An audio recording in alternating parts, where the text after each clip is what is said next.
Hi friends, welcome back to our channel. వంకాయ బఠానీ అంటే చాలా పెద్ద ప్రాసెస్ అని చాలామంది విసుక్కుంటారు కదా. అలా కాకుండా ఈ ప్రాసెస్లో చేయండి, చాలా సింపుల్గా ఈజీగా అయిపోతుంది. ఇది చపాతీలోకి కానీ పూరీలోకి కానీ భలే టేస్టీగా ఉంటుంది. ఒకసారి ఖచ్చితంగా ట్రై చేయండి. ఇది చాలా చాలా సింపుల్ ప్రాసెస్. దీనికోసం ఫస్ట్ మనం బఠానీ అనేది ఉడకబెట్టుకొని సైడ్కి తీసుకోండి. ఆ తర్వాత ఒక మిక్సీ జార్లో ఒక ఉల్లిపాయ, అలాగే కొంచెం జీలకర్ర, అలాగే ధనియాలు, అలాగే వెల్లుల్లి, అలాగే దీనికోసం మసాలా ఎక్కువ వేయట్లేదు. ఒక యాలకులు, 2 చెక్క, ఒక లవంగ వేసి కొంచెం ఒక హాఫ్ టమాటా వేసి ఒకసారి గ్రైండ్ చేసుకోండి.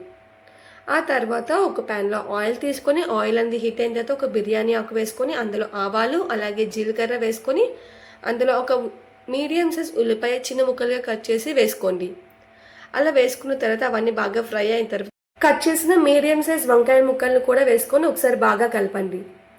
ఇలా వంకాయల్ని చిన్న ముక్కలుగా కాకుండా మీడియం సైజులో కట్ చేసుకోండి, బాగుంటుంది. ఆ వంకాయలను మూత పెట్టి ఒక 2 మినిట్స్ పాటు ఫ్రై చేయండి. వంకాయలు అనేవి 80% వరకు బాగా ఫ్రై అయిపోవాలి, అలా అయితేనే బాగుంటుంది.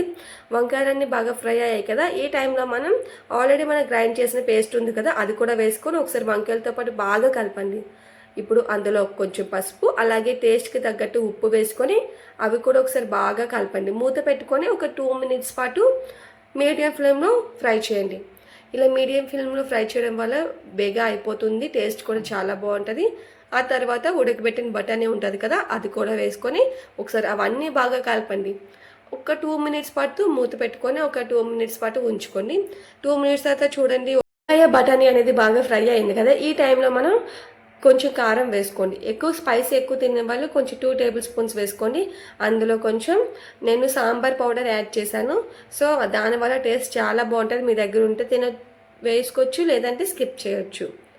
ఇప్పుడు అందులో కొంచెం వాటర్ వేసుకోండి. వాటర్ వేయకుండా అయినా పర్లేదు, వాటర్ వేసుకుంటే పూరి చపాతీలో కానీ చాలా బాగుంటుంది. ఒకసారి వాటర్ వేసి బాగా కలిపేసి ఒక 5 మినిట్స్ పాటు మీడియం ఫ్లేమ్లో మూత పెట్టుకోండి.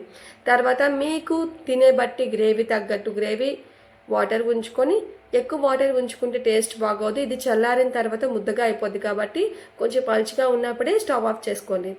ఆ తర్వాత స్టవ్ ఆఫ్ చేసుకొని దించుకుంటే చూడండి, చాలా బాగుంటుంది. టేస్ట్ అనేది సూపర్ టేస్టీగా ఉంటుంది. ప్లీజ్ మన ఛానల్ని లైక్ చేసి షేర్ చేయండి.